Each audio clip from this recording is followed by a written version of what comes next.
Hi, I'm Tony Russo, and this is In Case You Missed It from Kates-Boylston for the week ending Friday, November 7th, 2025. Got a bunch of cool stories coming up for you in the following episode. In the next issue of Funeral Service Insider, the newsletter, we have a cool story about Lene Strovers, who has been running a program called The Final Salute.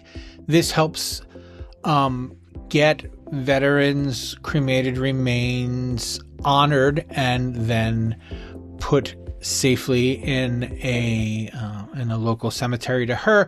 But that program is going to be expanding, and that's a story that you definitely want to catch. And of course, we also have reports of Carriage's earnings, which were great. They had a great earnings, just kind of as we expected, and they had some interesting things to say about where they're going forward. And I want to talk about that to kind of start off the show after these words from our friends and sponsors at Starmark. Funeral service is more than a profession. It's a calling. Starmark understands the care, dignity, and efficiency you need to provide for the families you serve. That's why we specialize in sensible product solutions designed to meet your needs. If you're looking for sustainable, economical, and efficient container and casket solutions, Starmark is here to support you. Because presentation means everything, you deserve a partner you can trust. Starmark, the cremation solutions leader. Visit starmarkcp.com today and discover the difference. So, as I said, we will have a story coming out on Carriage's third quarter earnings. But what I wanted to talk to you about was what it's planning to do for 2026, because it kind of ties into some of the news that I have for this week. One of the things that they spoke about during the earnings call was how their new preneed program and their new partnership with NGL and Procoa makes things look a little bit better as far as preneed sales for the coming year. Now, the last quarter was great, and there's lots of great numbers that we'll share, but there were some snags. One of them was there was a little bit of a death rate dip, as I'm sure you know. One of the things Carlos Quezada pointed out when he was talking about it was that death rates were just down at the end of the summer for lots of people. And he said that they're back in October and he feels confident going forward. But they're also still rolling out their new preneed program, which is kind of being helped by Procoa. And they name-checked one of Procoa's new programs as being really significant in their turnaround plans. And I'm going to tell you about that in just a second.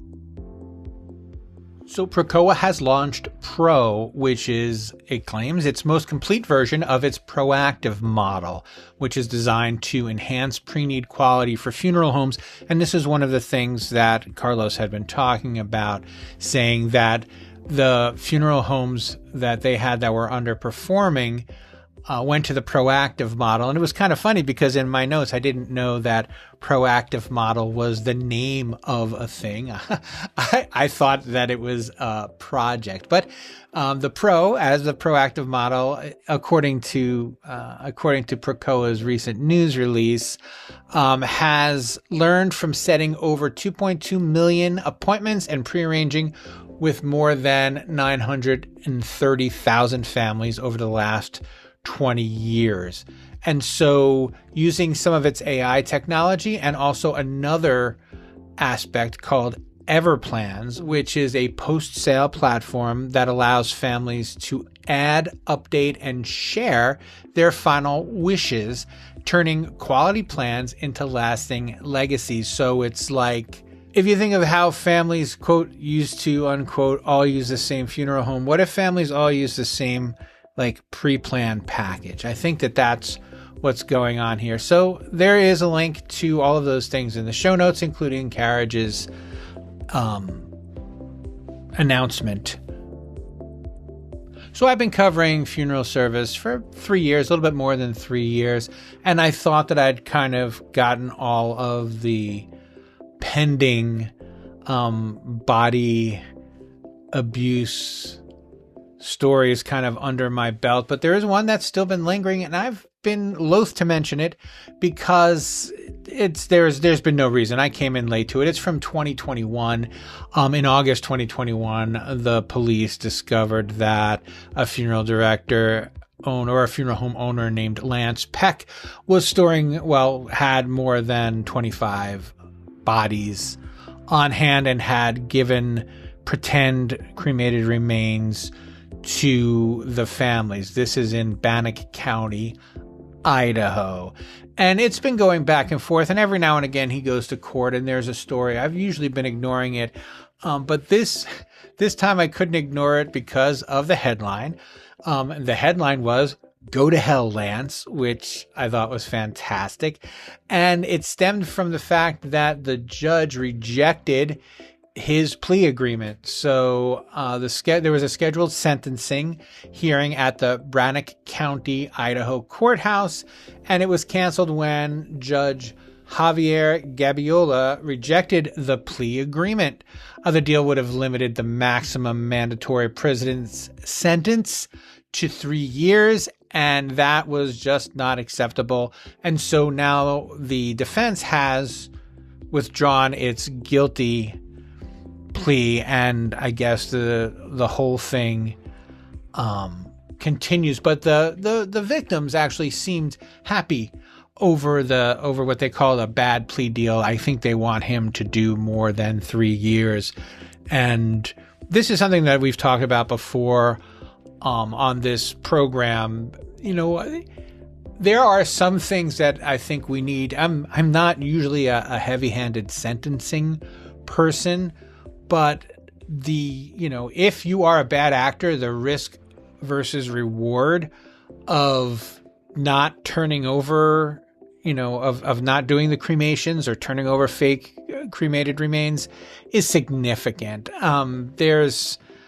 If you don't get caught, or if you don't get caught for long enough, you can really make a lot of money before you do your 18 months in jail or pay your $4,000 fine or whatever. The fines have been low, and the jail time has been unimpressive for a lot of these cases. And the question is this something we care about, or is it something we don't as a society? And if we're not ready to call this level, because it's just a level of betrayal, it's a life altering level of betrayal that is not radically different from major crimes where people are physically hurt, because once you find out that your mom has been rotting in a basement instead of up on your shelf for the last 5 years or whatever, that is with you for the rest of your life. The rest of your life, you're just thinking about how alone and abandoned, your loved one was. And a couple $1,000 fine and 3 years in jail seems insufficient, setting aside the money that was stolen. It just seems insufficient. So I'm glad that this was thrown out, and that they'll have to come back with a more dire plea agreement that maybe feels like it fits the crime a little bit better. So anyway, link to that in the show notes. I've mentioned it before, but if you are interested in following along with these stories, I post them on my LinkedIn page, and you can find them there. I'm easy enough to find on LinkedIn. You can just type Tony Russo. There's a lot of us, but if you're in the funeral industry and you type Tony Russo, I'm going to be one of the top 4 or 5 names that you find. And I look like me, so I'm easy to find, and you can see me on the cover of this episode. So anyway, one of the things that I put on there, and sometimes I get to put fun stuff on there, which is why I brought it up. I saw that another Christopher Walken Undertaker movie is coming out, and I figured I'd share it, and I'll keep you guys apprised of when it is supposed to come out. And the title is called Back in Black. And Christopher Walken plays a funeral director in a small town where everyone is just on these huge health kicks and no one is dying and he is going broke. So his granddaughter steps in to take extreme measures to try and save the business, and hilarity or dark comedy ensues. I liked him in his last funeral director role, and if you haven't seen it, this is a good time to dig out Undertaking Betty, which stars Alfred Molina and an English actress whose name escapes me, and Christopher Walken has a supporting part as the brash funeral director in town. So he does dance celebrations of life, and he dresses the body up as Star Trek figures, if that's the kind of thing that they like. He's wonderful in the role. The movie is cute and worth it. And I think it's 90 minutes, which is the best part of any movie. If it's 90 minutes, I will forgive it. And I'm sure you will too. I think many of us feel this way. It's easy to forgive a 90-minute movie for its little flaws. But, if someone keeps you in a room for 3 hours and only produces 80 minutes of entertainment, that's always very frustrating. But 80 minutes of entertainment in a 90-minute movie, I'll take that every day of the week. Anyway, there's a link to that story in the show notes. Congratulations, by the way, I wish I had put this up earlier. Congratulations to Darren Crouch. He is a co-founder of Passages International and the board president of the Green Burial Council. And he was last week named one of the 100 most influential climate leaders of 2025 by Time Magazine. And I've been kind of following his adventure. He's out accepting his award, and it's a big deal. And it's cool to see this kind of thing get this kind of attention. This is big attention on green burial, which means that you probably will hear more requests for green burial, natural burial, or at least, maybe some green practices. One of the things that we've spoken about in a lot of our green burial talk is, having answers. Having the answer available is enough for families sometimes. So if it's something that you do, heads up, it's making its way. Green burial and green funeral practices in general are even more, I guess, in the public consciousness than they were, I don't know, at the beginning of this year, because of, it's of this kind of big push and very public recognition. So congratulations, Mr. Crouch. And I'm sure we'll speak again really soon about this. And I think there's a feature coming up in December on him in American Funeral Director. So CANA, the Cremation Association of North America, announced some staffing moves this week, and I just wanted to share them because it's all good news, and it's something that, you like to congratulate people, when you can. Bree Brittingham, sorry, it's a common name by me. Bree Bingham has been promoted to the new role of Senior Content Manager after more than a decade of service with CANA, and she will continue to collaborate closely with Sarah Corkery, who is the managing editor of their newsletter, The Cremationist. And CANA has also welcomed Kenwana Hall as the new Membership and Operations Manager, and she brings more than a decade of experience in membership management and nonprofit operations. And her responsibilities will include leading membership retention and recruitment strategies, managing member benefit programs, and overseeing the association management system that supports the member discussion forum, CANA Connect. There's a link to that in the show notes. And just congratulations to everybody. Welcome, Kenwana. I'm sure I'm saying your name close, or I apologize if I'm saying it mistakenly. And Bree, great job for you, and Sarah as well. Looking forward to seeing you guys in Minneapolis next year. Hope it's Minneapolis. If not, I'll cut that part out.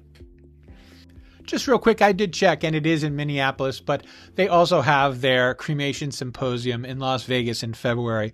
I won't be there, but I will be in Minneapolis, or at least I hope to be. And that will do it for this time. In case you missed it, From Kates-Boylston is a Kates-Boylston production. It was written and edited and videoed by me, Tony Russo. You can reach me by going to the show notes and clicking on my email address, which you will find there, or you will find it below the post. Either way, if you have any questions, comments, suggestions, admonitions, just reach out to me and I would love to hear them and I would love to share them. And if you prefer that I don't share them publicly, you can just tell me, hey, this is between you and me, and there's no need for me to put that out there. We have another great show coming out soon, so make sure that you are subscribed, and I will check in with you next time.